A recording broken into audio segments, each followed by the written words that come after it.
జయ కుస్మహర. అమలాంజలి నుండి ఒక శీర్షికను. ముందు ప్రార్థన. ప్రభు, నా ప్రతి చర్య నీ సేవయే కావాలి. నా ప్రతి మాట నిన్ను స్తుతించేటట్లు కావాలి. నా ప్రతి భావం నీ సంబంధం కావాలి.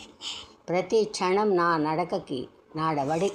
నా నడవడిక నిన్ను లోకం కీర్తించేటట్లుగా తయారు కావాలి. ఈ జీవించేది నీ కోసం, ఈ ఆనందం కోసం, నీ పాదపద్మాలకు సర్వసమర్పణమైపోవటం కోసమే. ప్రభు, ఈ ఒక్క వరం ప్రసాదించు. ఈ ఒక్క జన్మలోనే కాదు, ఏ జన్మనిచ్చినా ప్రతి జన్మలోనూ ఈ వరం ప్రసాదించు ప్రభు. జై కుస్మహర. దీంట్లో ఒక శీర్షిక వచ్చి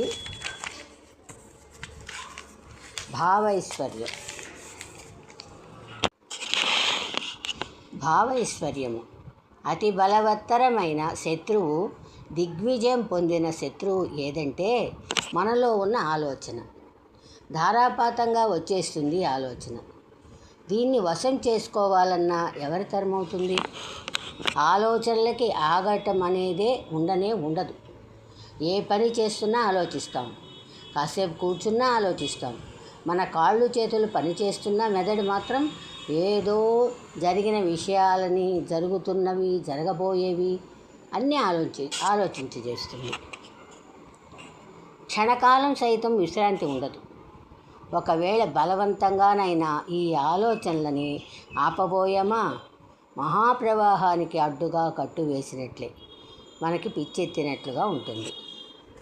ఆలోచనలని ఒక్కమారుగా ఆపేయటం కాదు చేయవలసింది.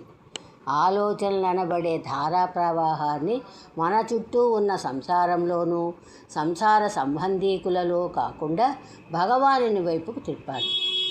అలా చేస్తే మనకి ఆ కాసేపు, అంటే మన భావధార భగవానుని వైపు మరలిన కాసేపు పరమానందంగా ఉంటుంది.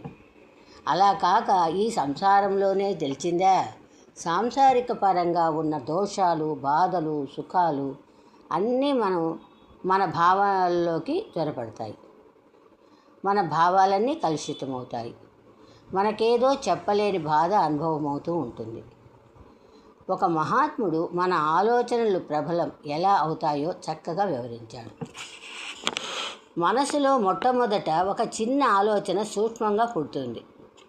ఇక దానికి కల్పనలు అతి తీవ్రంగా వచ్చి విచిత్ర రీతిలో ఆ ఆలోచనలను తీర్చిదిద్దుతాయి. ఆ తరువాత సుఖానుభూతి సృజించబడుతుంది.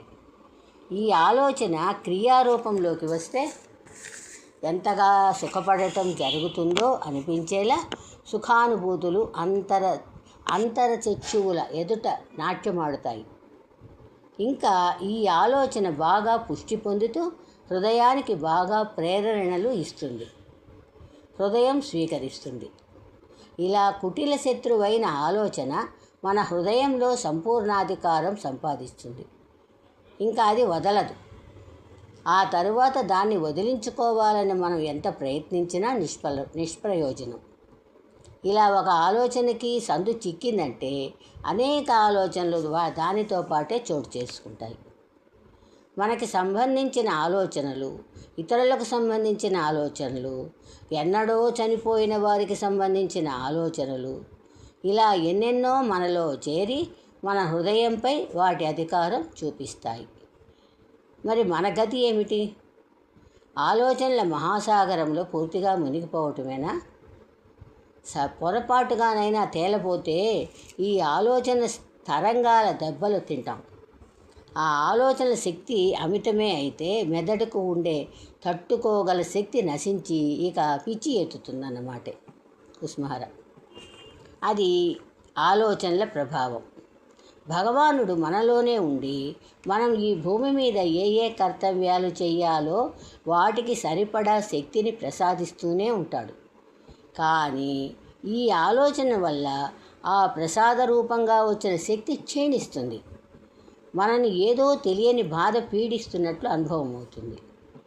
పూర్వకాలం గొప్ప గొప్ప మహర్షులని ఎవరెవరో రాక్షసులు పీడించి వారి తపస్సులను భంగపరిచేవారట. మరి మనమో ఈ ఆలోచనలు అనబడే రాక్షసుల పీడకి పూర్తిగా అర్పణమైపోయాం. శ్రీ హరప్రభువు చెప్తున్నాడు, అసత్చింతనని ఒక్కమారుగా హృదయంలో నుంచి దూరం చేసుకునే ప్రయత్నం చెయ్యి. చెడు పనుల కంటే చెడు ఆలోచనలకి బాగా సామర్థ్యం ఉంది. ఇందుకోసమే హఠయోగం కంటే రాజయోగం బాగా ప్రశంసనీయమైంది. ఒకటి కర్మ, రెండవది చింతన.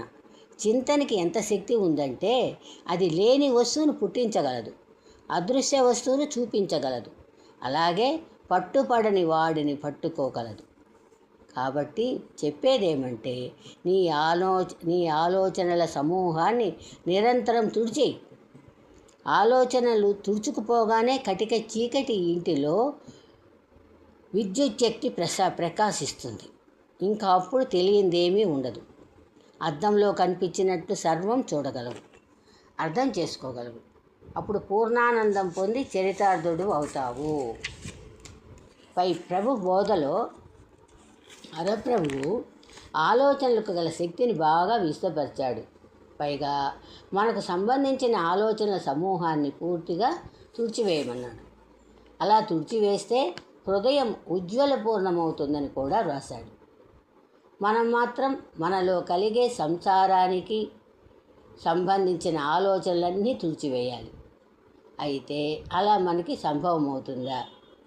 క్షణకాలం సైతం ఏదో ఆలోచన రాకుండా ఆగదే. పూర్తిగా తుడుచుకుపోయేదెలా? మరి మన వల్ల కాదులే అనుకొని కూర్చుంటే హరప్రభుని బోధ ఆచరణలోకి వచ్చేదెలా? ఈ విషయంలో ఒక మహాత్ముడు చక్కని మాట ఒకటి చెప్పారు.